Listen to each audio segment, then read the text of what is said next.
시청자 여러분 안녕하십니까. 지금부터 저녁에 안보정도를 시작하겠습니다. 자, 이번 시간에는요, 지금 미국 측의 압박이 여러모로 그 다음에 모든 영역에 걸쳐서 집중적으로 제기되고 있어요. 이 얘기는요, 근본적으로 지금 이재명 정부에 대한 미 정부의 신뢰가 바닥에 떨어졌다. 마이너스라고까지는 저는 볼 수 있다고 봅니다. 매우 큰 위기가 아닌가 싶어요. 지금 1년밖에 안 됐는데.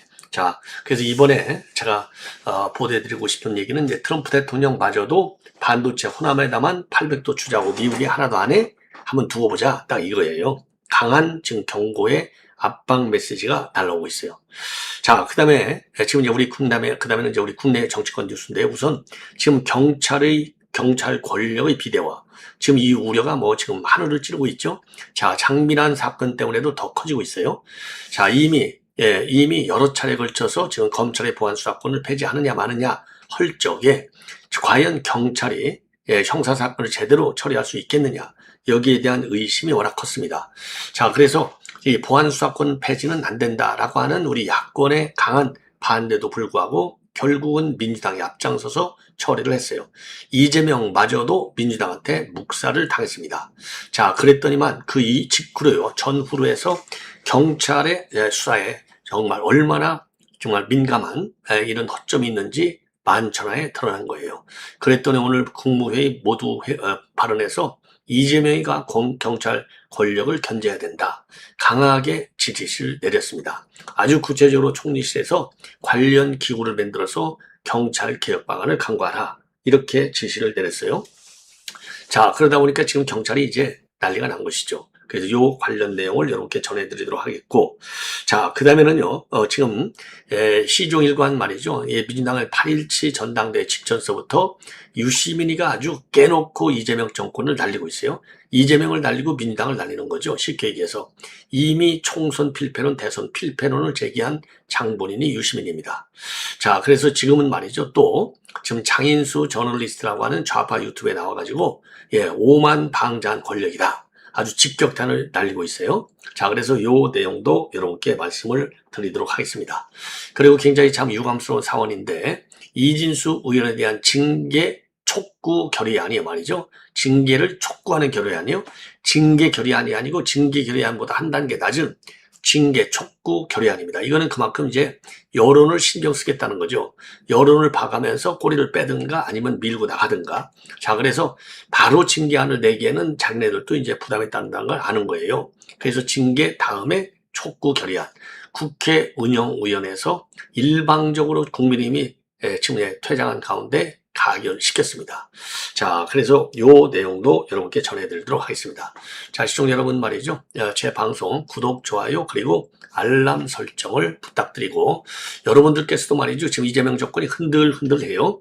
여론조사 내용이 계속 빠지고 있습니다. 자, 그래서 지금 가열차게 여러분들의 이재명 정권에 대한 비판 의견을 댓글로 보내주시면은 대단히 고맙겠습니다. 자, 그러면 말이죠. 맨 먼저 이재명이가 지금 오늘 국무회의 모두발언에서 뭐라고 경찰 지시를 했는지 자세히 여기 인용해 드릴게요. 자, 한마디로 해서 경찰이 앞으로 가장 큰 권력이다. 개혁 기구를 고민하라. 이런 특명을 내렸습니다. 특히 제주도에서의 장미란 씨 실종과 경찰 암장 의혹과 관련해서 최근 경찰의 기강회의 문제,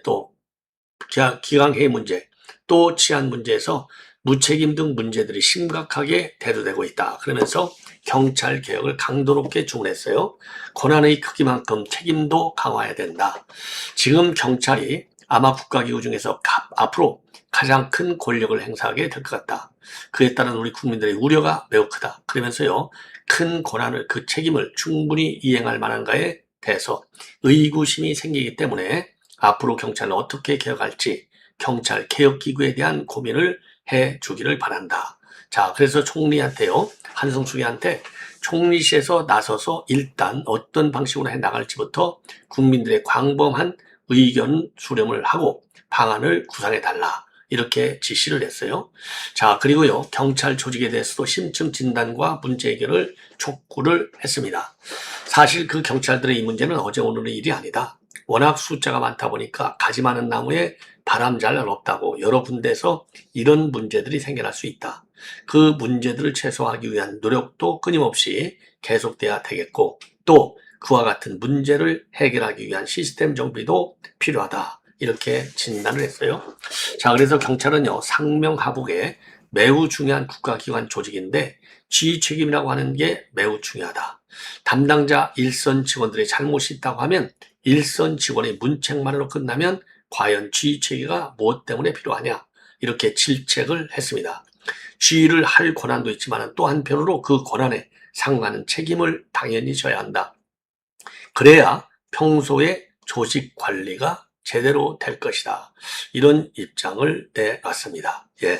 자, 과연 말이죠. 지금 이런 이재명의 문제의식이 지금 이번만의 의식이냐? 아니면 이것이 우리 국민들과 어느 정도로 공감을 받을 정도로 심각한 이게 문제점이냐? 이 지점을 정확히 진단해 내지 않고서는요.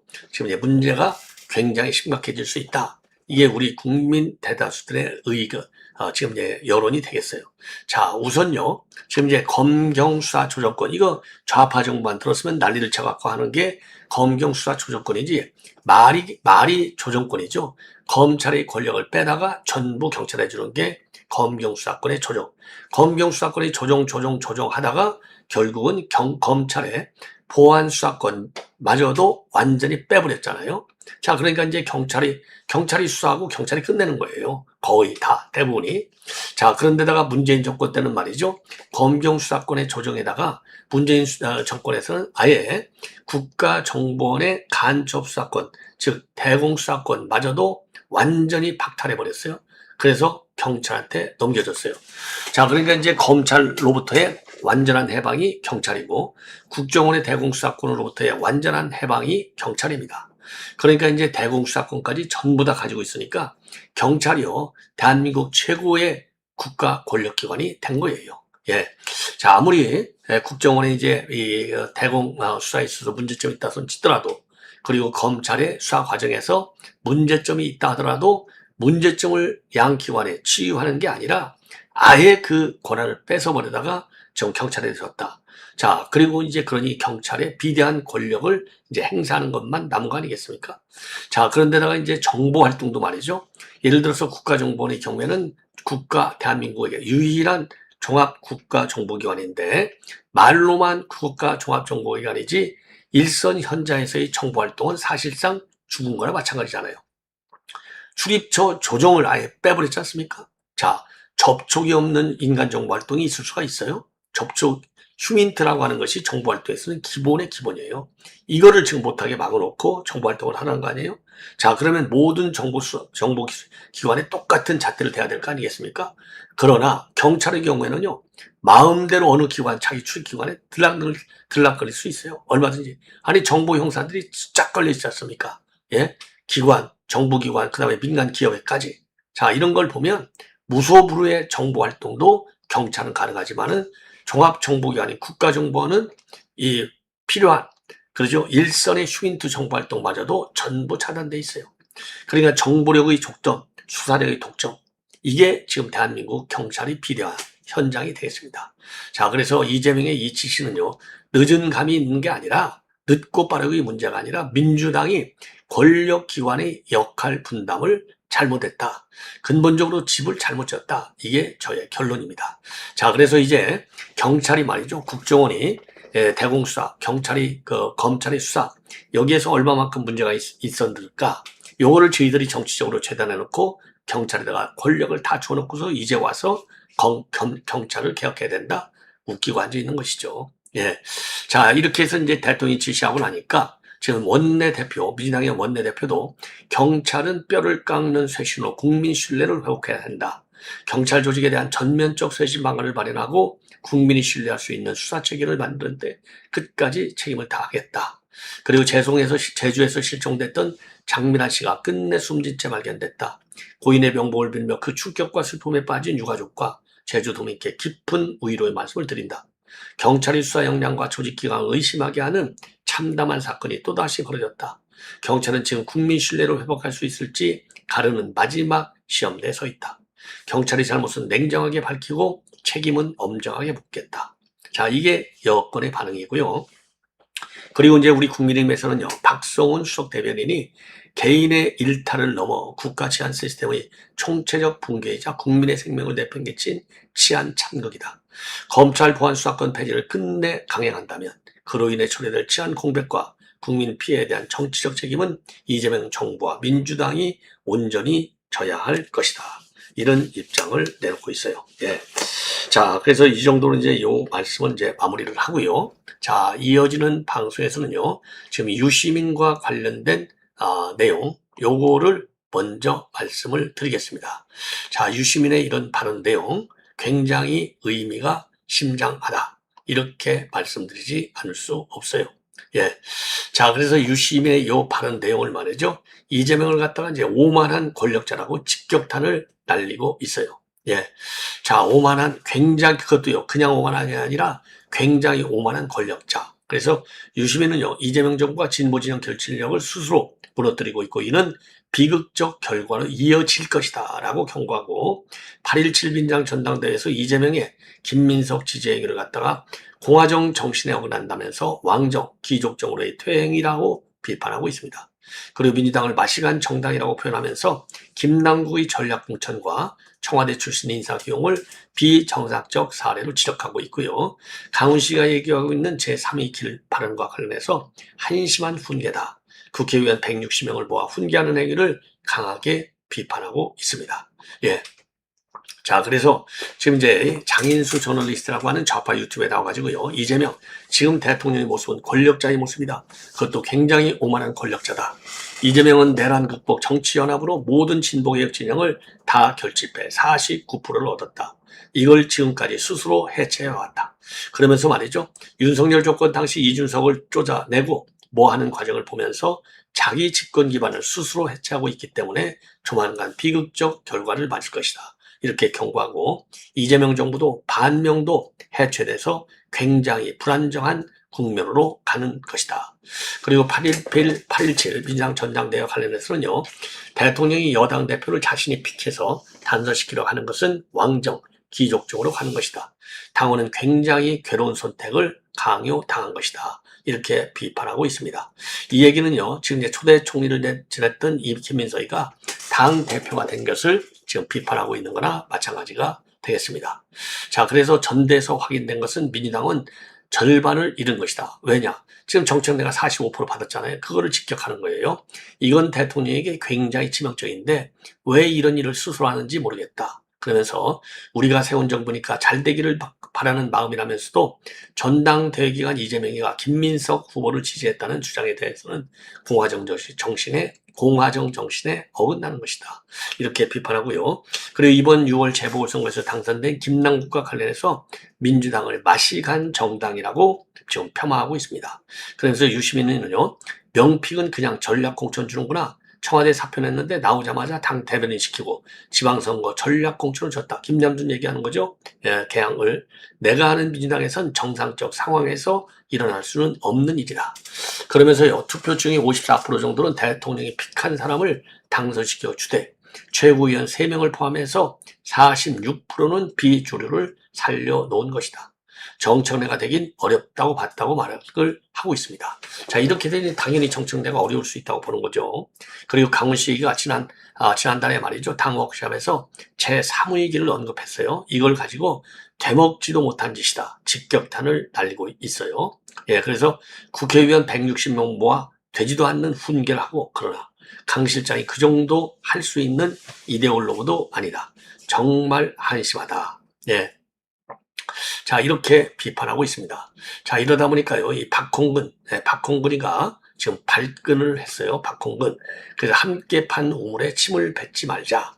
이렇게 지금 비판하고 나섰습니다. 예.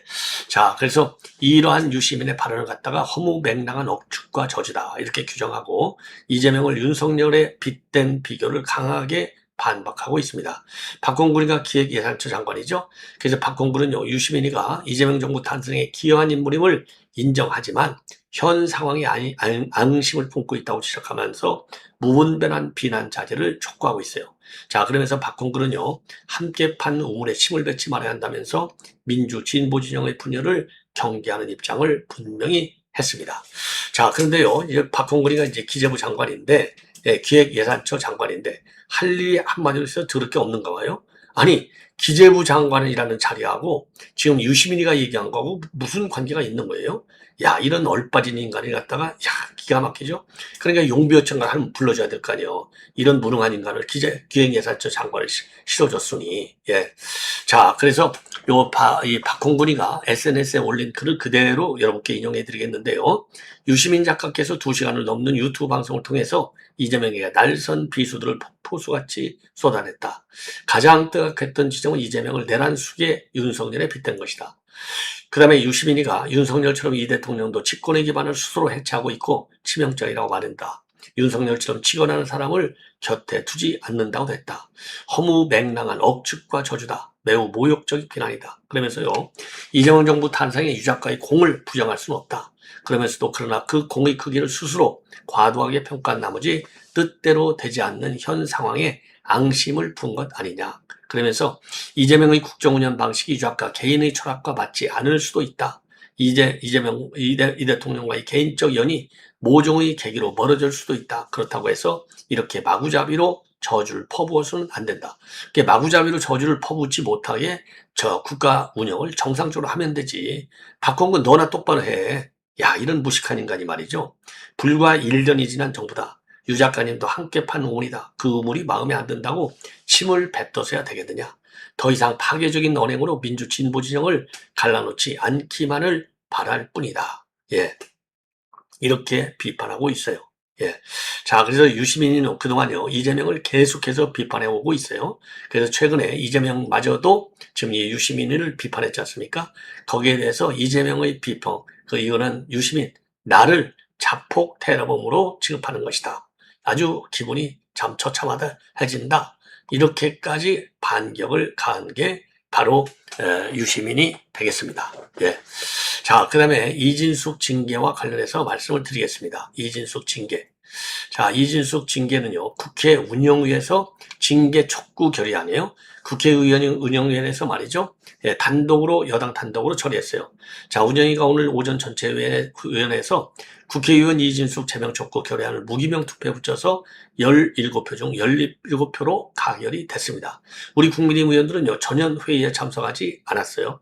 표결에 불참했습니다. 자, 그래서 지금 한병도가 말이죠.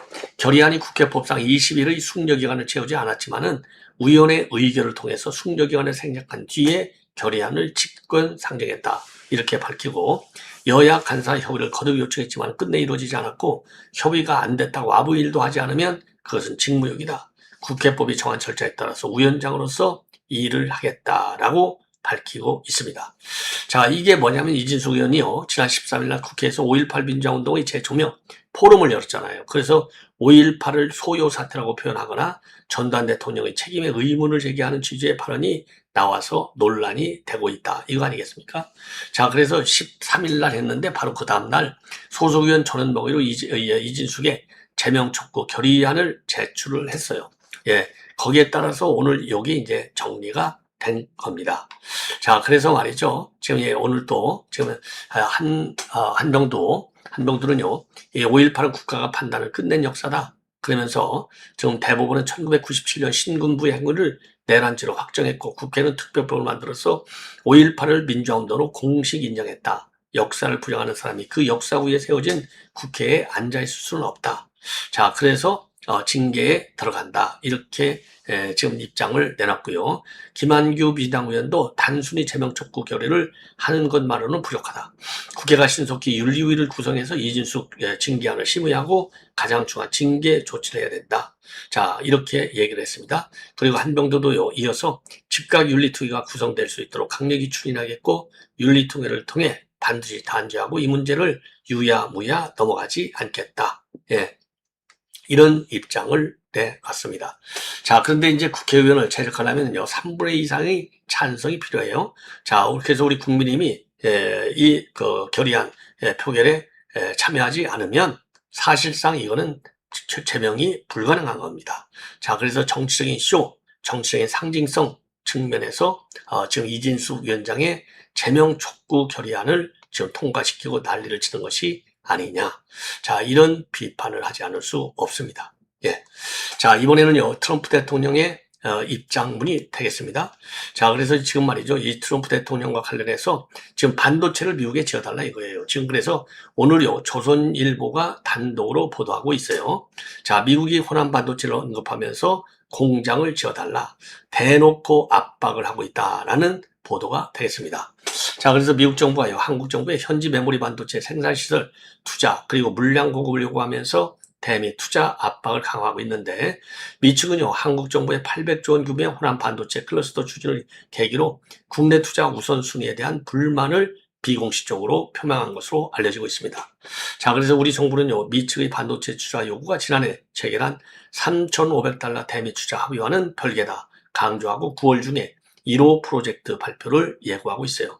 그래서 국내 반도체 기업들은요, 호남 클러스터 조성과 그리고 미국 현지 투자 요구로 지금 이중 부담을 겪을 수 있다라고 하는 우려가 커지고 있습니다. 자, 그래서 지금 우리 이제 조현 장관하고 미국의 루비오 장관이 말이죠. 지금 바로 어제 밤에 지금 한미 주요 현안에 대해서 긴급히 통화를 한 걸로 알려지고 있어요.